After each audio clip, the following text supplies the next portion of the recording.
The Young Plastic Surgeon Steering Committee is proud to present Karen Zupko, a seasoned practice management consultant who's been helping physicians navigate the waters of America's healthcare system since 1974. She'll be presenting on the topic of hiring smart. Welcome, Karen. Thank you so much, Julie. And good evening, everyone. Our mission tonight is to talk about how to improve your hiring skills, because that's one of the things they certainly never shared with you in your residency. I can tell you from my years of consulting experience that this is probably the #1 headache that most surgical specialists have, and plastic surgeons are no exception. So I want to give you a couple of tools. You'll see our website, and the gang is all pictured there. If you, for some reason, need to write me after, if you use the info@karenzupko.com address, that will be the best. And if you please want to find some additional articles, if you go to the resources, you will find a tab there called Articles. And we have KZA alerts for plastic surgeons, not just for orthopedic surgeons. So please take a look at that e-newsletter service that we send out. Well, when I began thinking about this topic, I realized we have been in practice here at KZA working with plastic surgeons for 29 years. We have 23 full-time staff, internal staff, and consultants, and there are 8 members of my team who have more than 17 years of service with the firm. So I'm very proud of that record of longevity. And my goal is to share with you some of the things that I've learned to help you hire smarter, and I'll share with you a couple of my mistakes and hope that you don't make them. If we look at our next slide, and I'm hoping, by the way, that each and every one of you received the link and have downloaded the handout. If you didn't, and you at least have some note paper there, I'll be making references to the page numbers that are most relevant to you, and then you'll be able to download or get that later and know where we are. So our total path to better hiring starts with a clear position description, and I'm going to show you an example and an outline of that. We have new and wonderful advertising opportunities and ways of sourcing potential qualified candidates that we didn't have even as recently as 6 years ago. I want to show you some critical factors for you to use in reviewing resumes. And not everybody's telling the truth, as some of you well know. And we'll talk about the benefits of doing a short phone screening interview before you actually set aside time to meet with people, and we'll give you some questions that I'm going to bet most of you never would have thought to ask. And we will also talk about some tests and assessments that we find essential in hiring candidates both here at KZA and for our clients. So a good position description, and if you are looking at your handout, that will appear for you. Let me get to that right page. I want you to be able to reference that. Well, let's start. Good position description, you've got that outline right there, and that means that the position description will be good for the EEOC. My assumption is that some of you listening in already have staff, and your practice has grown, and that many of you in a growth stage, particularly since you're young plastic surgeons, your practice isn't the same this year as it was last year or even the year before. So what I'd like you to do is to use the tool which appears on page 4 of your handout and to follow the instructions written at the top. We use this particular tool before we go into an office, and I want people to list the element or the descriptor, what their responsibility is, and whether that's something that they do daily, weekly, monthly, and the hash sign means how many times. So for example, checks in new patients. Well, I'm going to assume that if you're in your third year of practice, you have more new patients in 2014 that you did back when you started in 2011. So I check in new patients daily, and I'm going to put the number in so you have an idea about the quantification. So files claims, sends patient statements. Each one of these are individual key responsibilities. Pays bills. Well, how often are they paying the bills? They shouldn't be paying the bills every day. So we want to know that frequency and number. And then after people fill this out, and often it will take them 2 pages, I ask them to prioritize the most important tasks, or we divide that by section. But the important thing is to get who is doing what. And I will guarantee you that you will have a surprise. You will have thought Charlotte was doing it when Emily is now doing it, and there will be some other things that don't appear on anybody's list that you certainly want and need to have done. Okay? So that's the first thing, is getting a grip, an accurate grip on the current situation. And I want each one of those job element descriptors to start with a verb. Please make a note to yourself. Okay? It has to start with a verb, an action line. And then I've given you an example, because this is the position I find that most plastic surgeons have the most difficulty with. The sample practice management practice manager job description, and in a minute I'm going to show you that there's an office manager, a practice manager, and a practice administrator. Those are not just titles, they really convey a difference in background as well as responsibility. So you can see that this is well outlined. We do think that people in management positions do need a degree. Do I find that in most small practices you need somebody with a graduate degree? No. So this is to give you a complete outline, and then you're going to do some editing. Okay? You'll do some editing to this document, and it goes on to the next page. And I want to make an important point, because as I was sharing with Julie before you all joined us, I had a combined plastic surgery derm practice who sent me a job description for a practice administrator, and I had to assure the doctors that such a person did not exist. I certainly would not be paying someone with a graduate degree, which is what they were expecting, to do the tweeting, the LinkedIn, and the Facebook postings. That can well be done by a intern. Many of you live in communities where there's academics. You'll find somebody who's in an advertising or a marketing or a journalism track that could well do that task, or you're wisely going to buy it out to somebody who's working with plastic surgeons in a variety of different markets to help you with that. So I always want you to look at what could be done internally and what could be done by an outsourced person, and probably at a higher competency level. And I also want to stress that some of you should easily be looking into one of the firms that serves as an outsourced HR company. And there are a number of those. If you're in the Chicago area, you can ring me up, and we've got some other sources around the country. I don't have a perfect black book on that topic. Now, so let's suppose you've got your position description in order for a future candidate. You've cleaned up the position descriptions for the people that you already have on deck. You've sort of sorted, realigned, got a grip there, know who's doing what.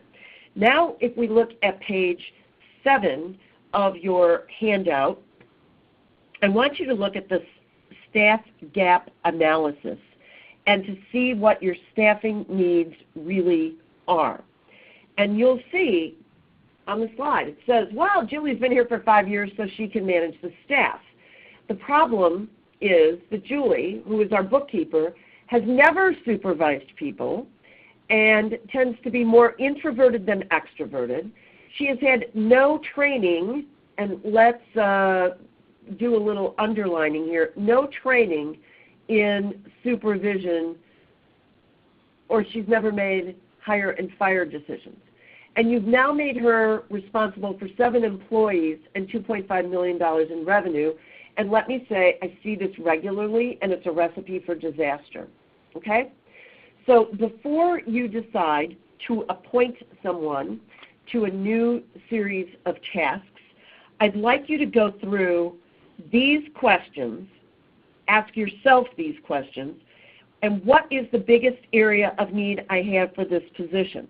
Is my biggest area of need somebody who can run my 7 employees, or is it somebody who can do the books accurately because my practice, my business is growing? And does the person I'm about to promote, who is a lovely person, who's very competent in his or her present position, do they have the skills necessary to make the move? Or should I be investing prospectively in appropriate training? You've got to ask yourself these questions. And then look at question 7. What specialized knowledge base is required to successfully perform the duties of this position? We continually see practices that have just handed off the billing for their reconstructive services to somebody who has never been to a coding course, who came from another specialty, but who erroneously thinks she knows it all. So please use this to do your own prediction of how likely the person is to succeed. We do not believe that people are in a straitjacket and in the same position forever, but we do believe that you have to prepare them for promotion and the possibility of advancement. All right, so what level of management do you need? Do you need an office manager? Let's look at page 8 together. Do you need an office manager? Do you need a practice manager, a practice administrator, or an executive director? So if you were with one of the large plastic surgery practices, and by large, I mean over 5 with a 2-room OR, you probably need somebody who is in that 3rd category of practice administrator or executive director. Well, what are the differences? And I've got some additional copy there, and you're all cited, so we won't read it. Let's move on then. When we talk about what will I be doing, let's look at page 9 and 10 so that you can sort out those titles, and use of the proper title in your advertising and recruiting is more likely to get you the appropriate candidate. So an administrator is likely somebody who has a degree and potentially a graduate degree, and they are working with a larger group. They are typically going to sit down and say, doctor, I just don't agree. I don't agree with you guys about this. Here's why. You're going to be able to delegate more responsibilities and duties over to someone at that level. Very often, we see plastic surgeons who unfortunately take somebody, again, I've had this happen in the last 3 weeks, somebody who was a perfectly good medical assistant who suddenly was given the job of office manager, somebody else in another plastic surgery practice who started out as the receptionist and is now the office manager. And the doctor's frustrated by the things that can't be done.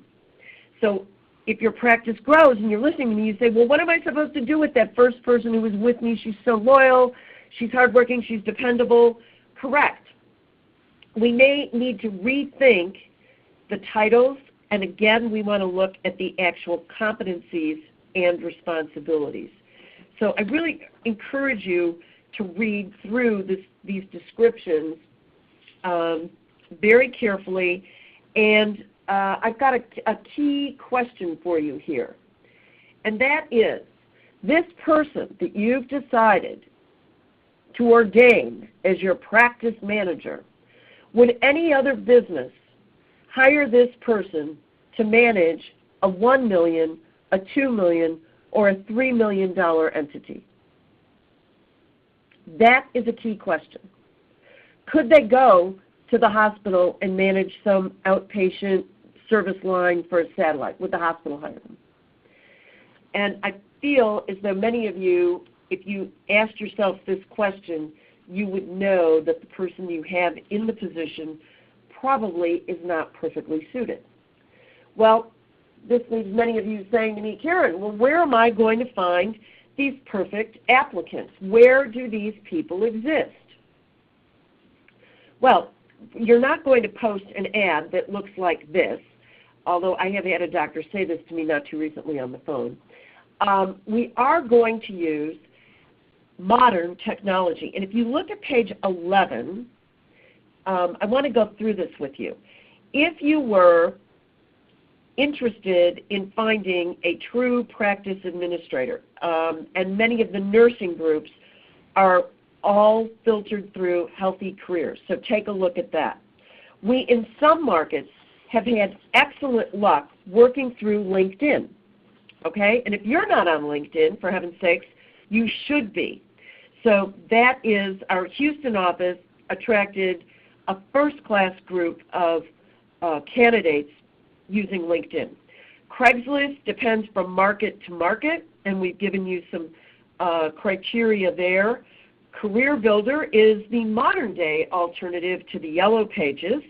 And again, a well-written ad there, well-placed, may work for you.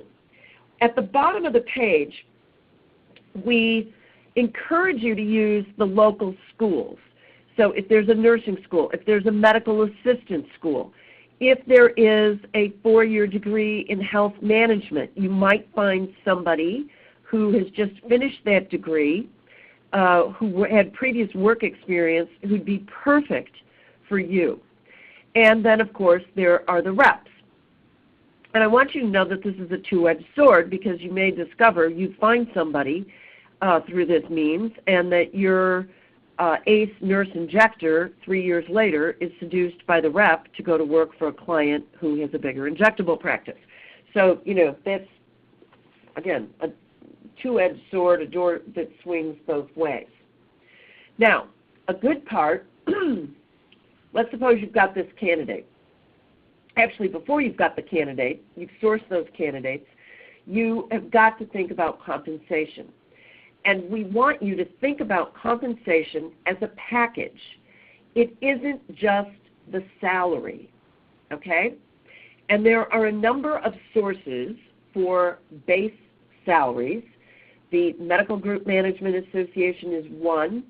Some of the other surgical subspecialty societies, their management organizations do very good annual, biannual salary surveys. So sometimes we will go and look and see on the ENT Eastern region what RNs are making, what billers and coders are making, and we feel very comfortable at those ranges being analogous to what would work in a plastic surgery practice. But when I talk about looking at comp as a package, you will find on page 12 a very comprehensive summary. And that is what you need to think about. We've got a base salary. All too many plastic surgeons race because somebody says, well, you know, my friend works for Dr. So-and-so, and this is what he pays an hour.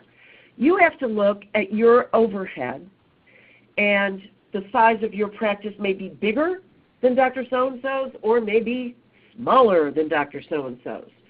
And more important than that hourly rate are some of these other factors. Yes, Dr. So-and-so may routinely keep people till 7 o'clock at night. You don't. Let's go down this list. Hours worked per week. Days per week worked. I have people grumping about their salary. They are out every single Friday at noon. So they are not working anything close to a 40-hour week, particularly if they're not working for the guy who stays till 7. Vacation days. What is your formula for offering vacation days? So the standard rule of thumb, which we had 10 working days off in years 1 through 5. That's gotten shortened somewhat, 10 days off, and you had to have been there for 6 months before you could take any vacation days. You were earning them, however. And in some practices, they have put together a PTO, a paid time off policy, so they mix vacation days, personal days, as well as sick days into one lump sum for people to draw down on. So that is a topic that you need to think a little bit about. Bonuses should be paid. We like team bonuses. We do not like commission. As a matter of fact, we have watched plastic surgeons destroy any sense of team play by having these weird, complicated, convoluted commission systems for estheticians, patient care coordinators, and what you do is you balkanize your practice. So now the receptionist says, well, she's getting a commission. I'll leave a voice message. I'm not going to help that patient with the product order that they're putting in. So I'm going to encourage you not to be seduced by these bizarre, convoluted, destructive policies. We had 2 PCCs some years ago in a practice in the Mid-Atlantic states say to the doctors, we made you what you are, and this is what we want in terms of our commission. First of all, a commission is unethical and in some states may jeopardize your license, which again, most doctors aren't aware of the rules. So I'm making you aware of them. Additionally, the very, very folly that you pay somebody to sign up Mary Kay for surgery when you operated on Mary Kay's older sister 2 years ago, it is ridiculous, before that particular patient care coordinator is even there. So anyway, I'm going to get off my soapbox. I know you're happy to hear that. But that is one of the ridiculous things we see. Are you going to pay for health insurance, or are you going to give people a stipend to pay for insurances? Do you offer dental, LTC is long-term care, and life? Usually some life insurance is attached to that health insurance premium.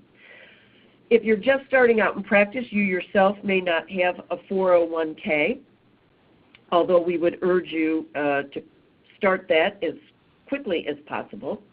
I have a plastic surgeon who offers an outstanding benefit package, and his office manager of some 18 years has just retired with over $150,000 in her pension and profit-sharing plan. So that is a tax-free benefit to the employees and should be appreciated. Complementary surgery services, we really feel as though you don't give people a procedure a year. This is, again, a young doctor's mistake. You don't operate on people who haven't been there for 1 year. You give people a credit towards a procedure. We find that that works best. You may decide that it is $2,000, $2,500, $1,000. They do not get that money if they leave. It is toward a service. If you have an operating room, your staff will always pay for the implant unless the company is willing to comp that. They will pay for the OR and the anesthesia fees. It's the surgeon's fee that is part of that complimentary. And then, again, what are the value of those injectables?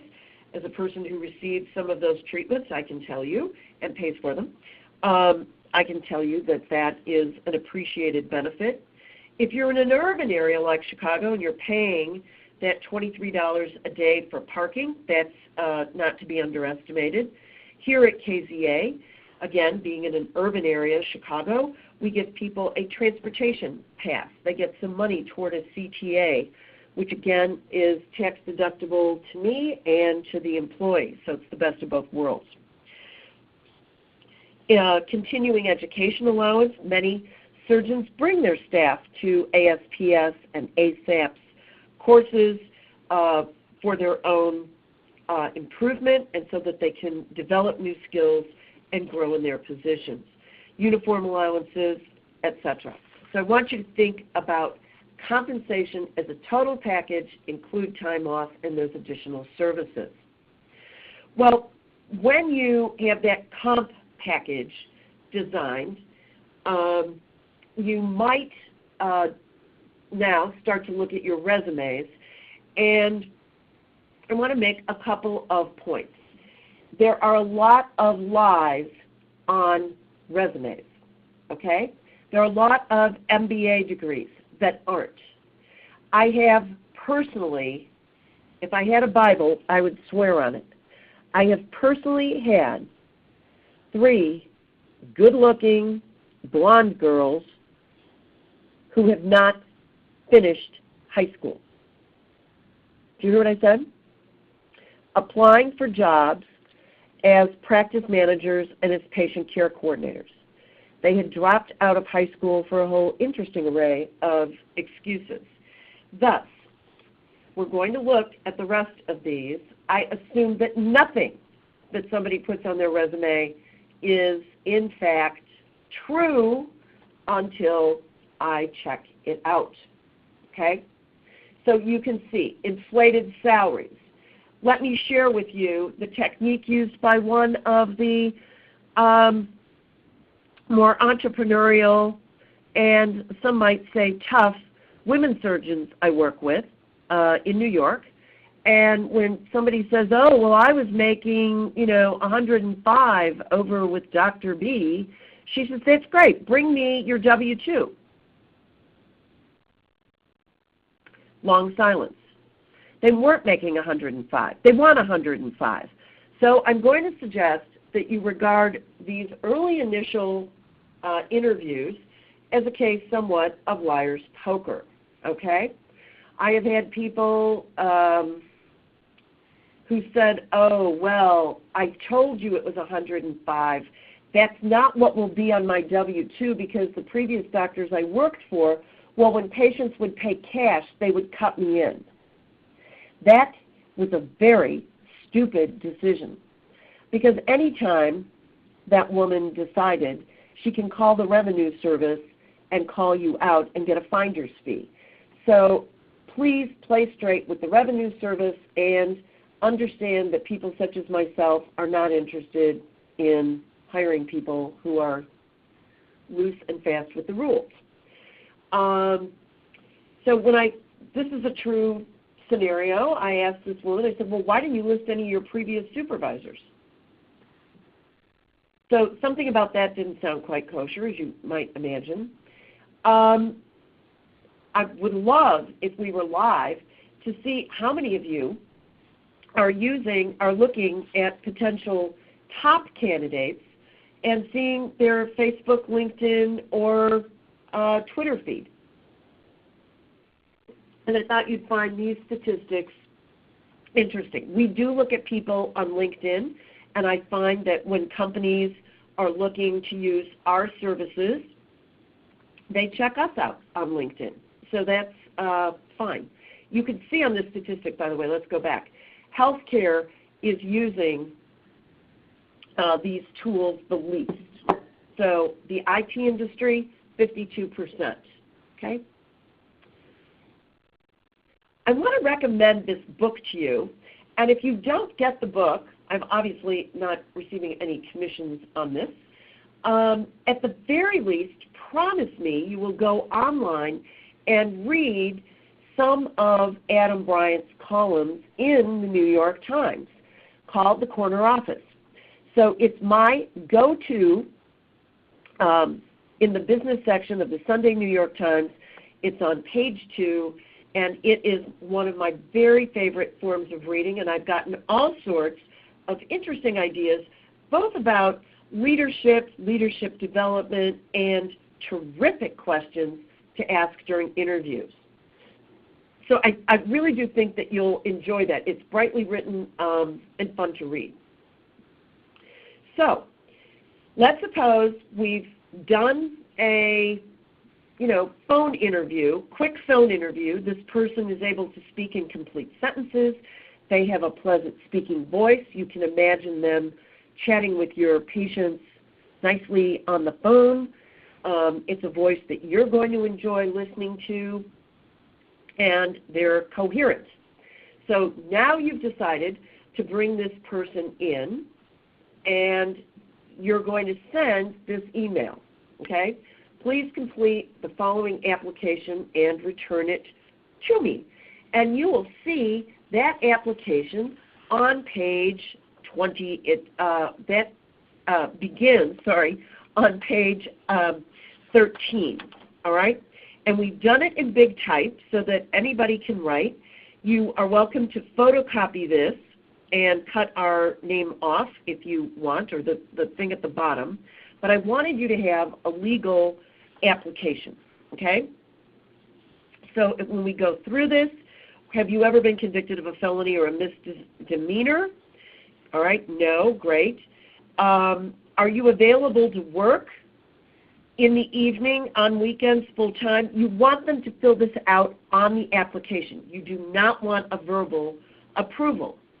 Are you presently employed? Again, this is a truth or consequences question.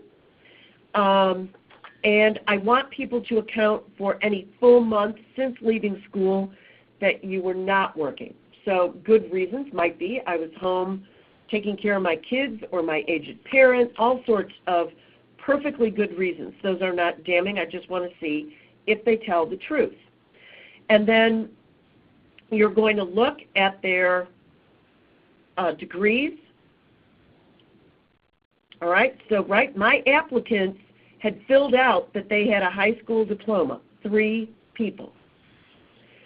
And then we go through previous employment, who their supervisor was, what their rate of pay, their beginning rate of pay, and their final rate of pay. We go through some personal references. I'm now on page 17. And I ask for personal references, and these people sometimes say some very surprising things. And I'm going to frankly ask the applicant, when I call your college roommate, what are they going to say is the trait that irritated them the most? Because any of us who live together are going to have irritated somebody. What will it be? All right? Then I want you to look very, very carefully at this box. This box is the truth serum. So the people who said they had a high school degree, read the box, sign the box.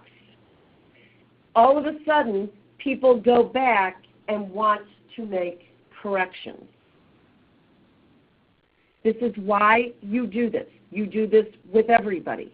And it's very interesting to me when people are getting promoted at some of the large noted brand name clinics in the United States, they go through this process again, and it is followed up with a background check, okay?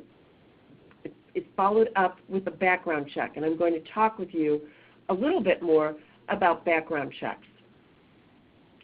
Well, I mentioned the phone screening questions, and I want to give you 4 of my favorite ones, okay? 4 of my favorite ones. If I'm interviewing somebody for a managerial position or a coder position or a patient care coordinator position, I'm going to say, what do you read to keep up to date about the business side of plastic surgery or about coding? It is, of course, the famous question that Katie Couric used to trip up Sarah Palin, who allowed us how she read everything. Now, that was a ridiculous answer. I want to know what they read. And if they work for a previous plastic surgeon and they don't say that they read ASPS's Plastic Surgery News, that's kind of a glaring omission. I want 5 adjectives that describe a great manager.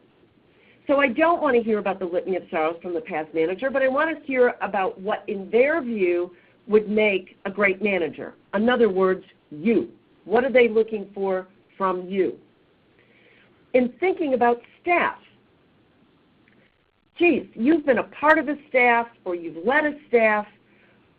what makes people work well together? What's the secret sauce? What's been your observation?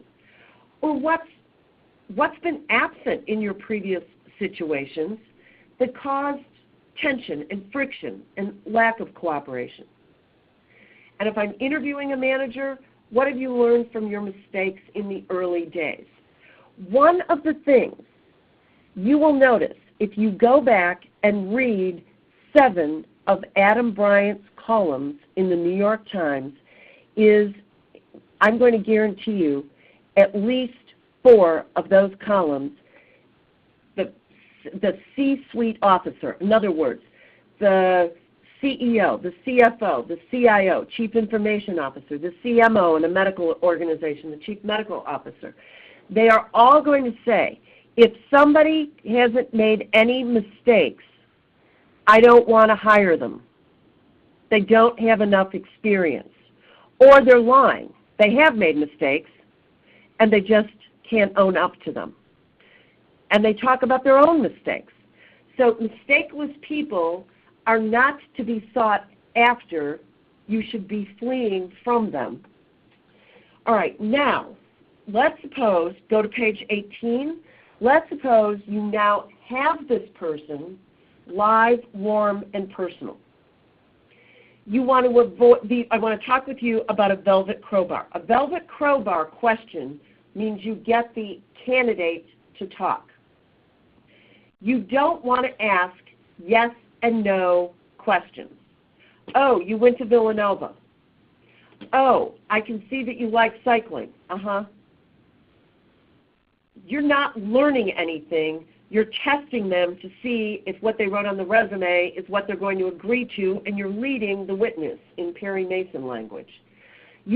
On the other hand, you do want to ask comparison and contrast questions. Those are the questions that allow us to see this person's thinking and analytical ability. And I'm going to tell you my other is to insist on specifics. To insist on specifics. What does that mean? When I say I can see that you've been doing financial counseling for a long time, give me the 3 techniques that you use to obtain a partial payment from a patient. Well, you know, I tell them, no. Let's role play. I'll be the patient, and let's suppose I owe the practice, because I have a big deductible, let's suppose I owe the practice $1,200. How are you going to talk with me about that? You be you, and I'll be the patient. So I would do some role playing, and I would insist on specifics. So let me give you another one for patient care coordinators. I always say to the patient care coordinator, what would you say if I said, the other doctors don't charge? What would you say if I said, wow, that seems like a lot? What are your answers to those kinds of things? Well, you know, I go through. I want them to be in the role that they claim to have experience in. And again, I am always looking for candor. What did you fail at? What did you not do as well as you could have? So that's a trait, not so much a specific question. So here you have, what business books have you read lately? Again, I'm going to ask that in person as well as I did on the phone, because they may not remember what they told you. You will have taken some notes. And I'm going to ask what resources do they find to be reliable? What about magazines and newspapers? Again, somebody who doesn't read, you have to be worried about this. You also want to say to someone with experience looking back in your career, what was your most successful? Where were you the most successful and where were you the least successful? So I'm going to ask those comparison and contrast questions. I also always ask somebody about their learning style. And if they tell you they don't know, They have just told you something about their ability to learn. So I'm going to take myself. I am not great at reading long series of instructions. I would rather, in terms of learning software, I invite one of the younger people who works for me to come in and show me how to do that. Now watch me do one or a few. So I prefer an audio and video learning style when it comes to software. If I have to learn a new subject to speak about, for example, I just did a big talk on pricing. My learning style is to sit with an enormous stack of books and to do a big longitudinal read, much like I did in college. So somebody needs to be perspective about their learning style. What's one of the best decisions you've made in the last year? To leave my last job and to interview with you. Good, okay. And then if we are interviewing someone who is to be a manager, I highlighted this question initially because I think it's very key if you are a better visionary or an implementer. And there are many doctors that expect the manager to be visionary when, in fact, they are an implementer. If they had a roadmap, they will drive, but they are not capable of creating the roadmap. And if you are the designer of the roadmap and you're not keen about having a sidekick in that and you just want an implementer, you need to know this in the front end because it's going to cause tension later on. I just interviewed a managerial candidate for a plastic surgeon on the East Coast and asked her this question: what type of feedback did you receive in your performance reviews? She said, I have worked at the same practice for 8 years. I have never gotten a performance review, and there have been no salary increases for the last 3 years, despite the fact that we've hired another doctor, added this, added that. So no feedback, no performance review. So it was a natural question to follow up with this one. Well, how did you feel about how the way the last practice organization was managed? And she had some constructive answers to that last question about what could have been done to have improved the situation. Again, you might say, you already asked that. Asking the same question twice is important. Asking it slightly differently is important because sometimes you get different answers. People don't remember what they told you. You want to know why they don't remember what they told you? Because it wasn't the truth to begin with. And certainly some of you have to have seen the very same thing with patients. They put one thing, no surgery, yet you can clearly see the entry points for their last liposuction. And this last item, series of questions about change, is important to inquire about. How did they feel about change? Oh, they implemented a new computer system and I just hated it. Or they implemented a new computer system. I was included in that decision making, and I think we did a good job. We moved along incrementally. This was how we implemented our new electronic health record. Well, that's a good transition to this question, because in this USA Today poll, which despite the successive 4 years, I don't think the answers would be very different. This is how the respondents, over 1,000 people, rated themselves, but their computer skills were not adequate. And some people who thought they were adequate probably are more in the pink than in the green, okay? So I want you to ask some questions about technology. One of my joys in working with plastic surgery practices has been that there's specialized software for you, and that many of you have made significant $35,000, $45,000, $50,000 investments in software that I wish each of you, the surgeons, would take a little time and learn how to run that software. But I go to many, many practices where you've made an investment in $50,000 worth of software, but it's being driven utilized only to the $30,000 level, and that wonderful reporting features are going unused.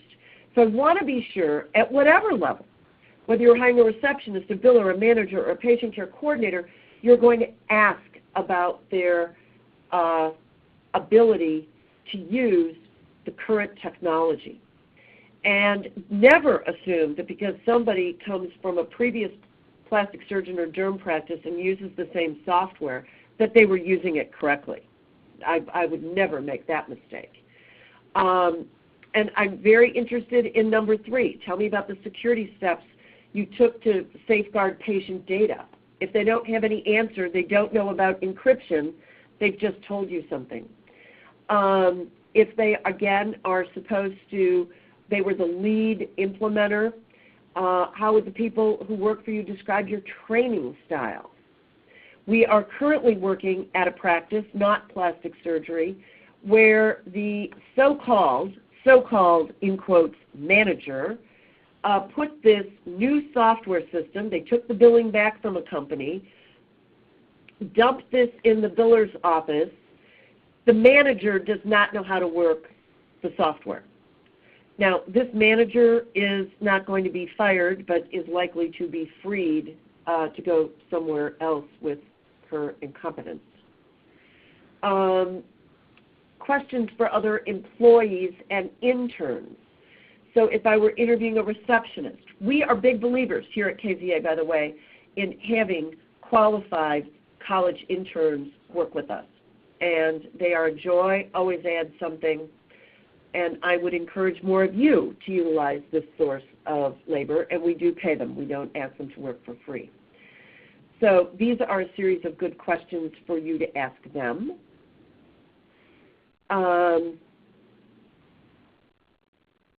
Technology training. You may discover that somebody who's a junior in college is more tech savvy more than anybody else who's working for you. Well, there are a number of hiring tools that you can use that are EEOC, that's the Equal Opportunity Employment Commission, sanctioned, and I want you to take note of these. Select for Healthcare is a whopping $25. One of the things I encourage young plastic surgeons, why I encourage you to use this, is because it will give you, after your employee goes online, answers these questions, it is going to give you specific questions to ask in that second interview. And you never, ever, ever, ever hire someone on the first interview. You are always going to bring people back for a second interview. If you love the candidate, you're going to say, Kyle, here is the deal. I have 1 or 2 more candidates that I need to talk with, and I'm going to be back with you, by Friday, within 2 days' time. Does that work? You'll get some level of agreement. So in the meantime, you have Kyle do Select for Healthcare, which is a whopping $25. It's an online tool. It's EEOC sanctioned, and it's a great coaching tool for you. Proception is a tool that we use for managers, and we use that for team building in practices, and it is a work style analysis. It is not a test. It is not a test. You cannot pass or fail at being yourself.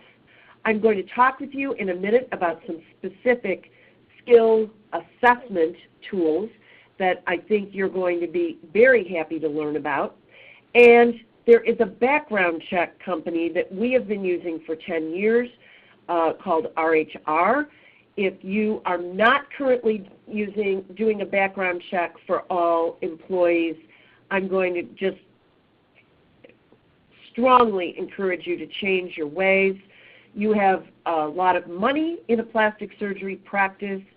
You have patient information in a practice. The number one employment goal for most people in the identity theft business is medicine. And certainly you cannot afford that you can't afford it in any specialty, but particularly in plastic surgery. So I want you to call Mary Corder. Mary is my executive assistant, and she can put you in touch with the sources for these particular tools. Well, typically, when we start working with a practice and we say, do you test applicants? They go, well, no, what would we test them on? Well, let me show you some very practical tests that we think you can take advantage of. You have on page 19 of your handout a list of these, so you don't have to take notes. I was happy to find Total Testing. We use it here. It tests people on the whole Microsoft suite for about $18, between $18 and $20. I can find out valuable information. Let me show you that. Valuable information, whether their performance level is beginner, intermediate, or advanced. It shows you exactly that they can format, which is important if you're having this person do any letters for you, how many items they got correct out of the total. And on a second sheet, it also tells you how long it took them to get the answers. I would have someone do total testing while they are in your office so that it's not somebody else doing it for them. Mavis Beacon is a terrific tool, and you can download Mavis, as you can see, for a mere $29.99. Mavis, on the other hand, tests keying speed and accuracy. And I've got to tell you a cute story. I had a doctor down south who called me, and he told me, he said, well, I've already hired, I said, I was supposed to help with hiring. He said, he heard me speak at the Senior Plastic Surgery Residence Conference, and he said, well, I've already hired the receptionist. I said, you have? And he said, yes, he had. And I said, well, you know, we need to see what her skill level is. And he'd hired her because she was the nanny's sister. Got it? The nanny's sister. And she was trustworthy. Well, that was great. Except she had 97% accuracy, but she could only type 15 words a minute. So this means if you're having the receptionist do the patient registration, the patient would be registered by about noon, who arrived at 9 o'clock. So this was not so good, okay? So you want to find out about this ahead of time. And Mavis, by the way, let's just go back to Mavis for a minute. Mavis can be used with current staff that you have to improve their speed and accuracy, So Mavis Beacon is terrific. I've given you some other online typing tutors. Those sources, again, are all there. We've got a good article on our website. It's referenced here. It comes from the American Journal of Orthopedics, but hiring technologically advanced staff isn't any different for that specialty than it is for yours. If you want more. This slide came from our KZA 20th anniversary. And again, your staff probably aren't going to do you the favor of dressing up as angels and devils. So background checks are absolutely essential. And you will begin to discover that there are some things that people have said that they know how to do that they don't. They have degrees that they don't, and that they have credit problems that should be important. So if you want to hire the best people, your interview intuition needs a litmus test. So I want you to do reference checks. You always want to speak with the other physician or the manager, and you want to balance what the employee told you with what you hear. So I will give you an example. When I was a young manager at the American Medical Association, I hired a woman, and she said, this is the industry I was working in. I was let go. I was told, I believe, that I was appropriately assertive. I said, give me an example. She did. I said, do you have another one? She did. And that raised the rancor of my supervisor. Well, when I called the supervisor and he says she was pushy, pushy is another word, depending on where you're standing in the thing, to that assertiveness. And in the position I was hiring for, I valued assertiveness. So always ask, when I call your previous supervisor, what words are they going to use to describe you? Very important question. And I've already talked with you about pre-employment tests. You don't use those assessments or tests after you've made somebody the offer. We think this is really important. This is my colleague Kim Pollock. She teaches the coding and reimbursement courses for ASPS. Again, an example of that balanced. This is my very favorite doctor statement, and I can't tell you how many times I've had somebody say this to me. You don't need to check her background. She goes to my church, temple, mosque, whatever it is. This is completely irrelevant. We had a large orthopedic group who said, oh, we're going to hire this guy. We know him from church. A couple of the doctors went to the same church. The fact of the matter was the guy said he had an MBA and he had not quite completed that degree, although he is church-going. So truth-telling seems to us to be pretty important. Here you have an example. 2 Florida medical office workers faced fraud charges. I have, by the way, 12 slides like this. Here's a bookkeeper at a doctor's office. She was in New York, multi-specialty surgical practice, $6 a day on lottery tickets. That is a good reason for me to remind you to be sure that you understand the financial controls that should be in place in your practice. So RHR, or Trusted Employees, is the group that we very much like at KZA and have come to trust. If you have a surgical facility, you for sure want to test, by the way, for drugs, okay?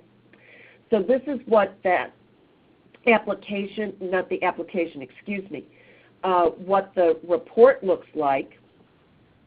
And again, notice up here, the surname alert input does not match the file. I have a plastic surgeon friend in Northern California, and he was hell-bent on offering this gal a job. It was very interesting. I talked him into the background check, and lo and behold, ladies and gentlemen, that woman had 6 different last names, and oh, did I tell you she was 27. Now, and I said, well, what did you say to her about the 7 last names? He said, oh, she didn't think that the last one would have showed up already. You cannot have these kinds of people working in your practice. That is not a good sign to have 7 last names and to be 27 years old. All right? So our goal for you is, oh, by the way, let's go back. Sorry. You always get the applicant's consent. If you are using Trusted Employees, the applicant will sign an application that gives you permission and the background check company permission to look into their the various elements, to look into their education, to look into their credit history, and understand that schools, student privacy has become a holy grail. It probably takes at least a week to get educational credentials approved. So our goal for you is happily hired ever after, and I'm going to move to the thank you slide, and we are open for questions. And we have a question. This particular person wants to know, for the applicant with the 7 last names, could this not be considered discrimination based on marital status? You are assuming that this person was married. This person was not married, and in fact was living with her boyfriend whose last name she was using. This is somebody who is a scammer. I have had somebody who told me I could not check her college transcript because she could not remember. This is working for a high-profile Beverly Hills plastic surgeon. She said, you can't check my transcript at Penn because I can't remember what my last name was when I graduated. I didn't just sleep with boys in college, I married them. These are insane people out there trying to sucker you in. Of course you remember your last name when you graduated. And the fact of the matter was, under duress, she had not graduated from Penn. But she was 56 years old, and she had been telling, she'd worked for a whole string of practices, and she'd been claiming that she had this degree. She'd never gotten to be more than a first semester sophomore. So check education. Any additional questions? Okay. Julie, I think that closes this evening's program. Thank you so much, Karen. We really appreciate having you here with us this evening.